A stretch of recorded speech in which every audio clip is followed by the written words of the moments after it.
नमस्कार, मैं हिमांशु कुमार। आप देख रहे हैं भारत लाइव। नित्यानंद राय का वो बयान आपको याद होगा जब उन्होंने कहा था कि घोटाला तो राजद के शासनकाल में होता था, एनडीए या नीतीश सरकार में घोटाला नहीं होता है।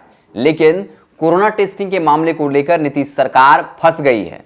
तेजस्वी यादव ने बकायदा ट्वीट किया था और एक अंग्रेजी राष्ट्रीय अखबार जो काफी विश्वसनीय है उसके रिपोर्ट के जरिए सरकार पर हमला बोला।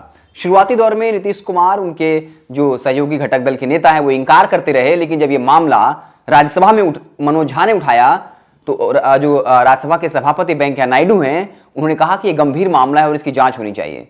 ये बात आग की तरफ फैली और अंततः सरकार को झुकना पड़ा। और अब नीतीश सरकार जब दिल्ली से पटना पहुंचे तो उन्होंने कहा कि हाँ, जम्मू जिला से ऐसी घटनाएं सामने आ रही हैं और वहां के अधिकारियों पर कड़ी से कड़ी कार्रवाई की जाएगी। हमने 22 जिलों का रिपोर्ट मंगवाया है, कहीं इस तरह की घटना नहीं हुई है।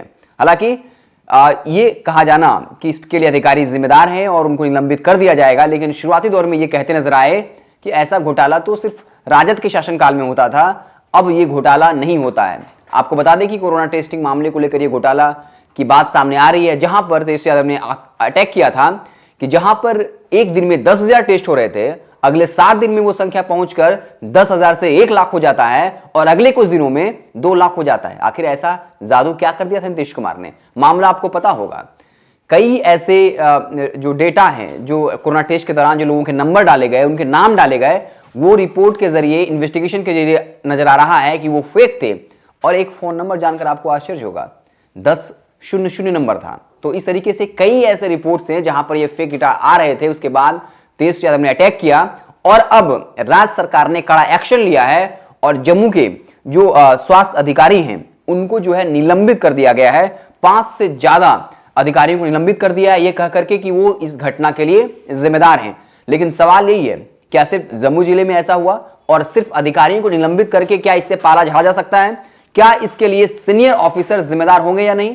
क्या किसी सीनियर ऑफिसर्स पर इसकी गांज गिरनी चाहिए या नहीं? ये एक बड़ा सवाल है। या फिर छोटे मोहरों को का शिकार करके नीतीश सरकार अपना पल्ला झाड़ लेगी? ये देखना दिलचस्प होगा। लेकिन एक तो मानना पड़ेगा, इस मामले में केंद्र सरकार ने भी रिपोर्ट मांगी है। केंद्र सरकार, अलग बात है कि बीजेपी की सरकार है, लेकिन जब कोई विपक्षी पार्टी फैक्ट के जरिए अटैक करती है, तथ्य तर्क के जरिए अटैक करती है, तो उसे झुकना पड़ता है। और केंद्र सरकार ने बाकायदा नीतीश सरकार से रिपोर्ट मांगा है कि क्या धांधली हुई, हमें इसकी रिपोर्ट चाहिए। और बिहार सरकार इसकी जांच करा रही है। और पहले दौर में, जांच के पहले दौर में ही जम्मू जिले के कई स्वास्थ्य अधिकारियों को निलंबित कर दिया गया है। तो एक बड़ा झटका नीतीश कुमार को, और बीजेपी ने बाकायदा इसके लिए रिपोर्ट मांगी है। नीतीश सरकार घुटने पे आ गए हैं। हालांकि वो कह रहे थे कि हमारे यहां ऐसा कोई घोटाला नहीं हुआ है, लेकिन अगर कुछ अधिकारी इसके लिए जिम्मेदार हैं तो सजा होगी।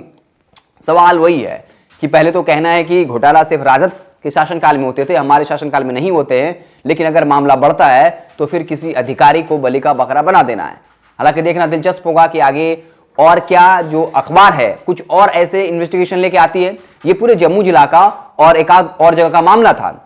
क्या उस अखबार के पास उस जिला के अलावा कुछ और जिला का नाम है? हालांकि नीतीश कुमार जी का कहना है कि 22 जिलों से रिपोर्ट आ गया है, वहां पर किसी तरह की धांधली नहीं हुई है। और अगर राष्ट्रीय अखबार द्वारा, जो प्रतिष्ठित अंग्रेजी राष्ट्रीय अखबार है, उसके द्वारा ऐसी खबरें और रिपोर्टर आती हैं तो नीतीश कुमार की परेशानियां बढ़नी तय है। तो आप देखते रहें भारत लाइव, हम आपको पल पल की खबरों से लगातार अपडेट करते रहेंगे। अगर ये वीडियो पसंद आई और वह बिहार के राजनीति और बिहारियत से सरोकार रखेनी तो सब्सक्राइब बटन दबा के चैनल के सब्सक्राइब कर ली।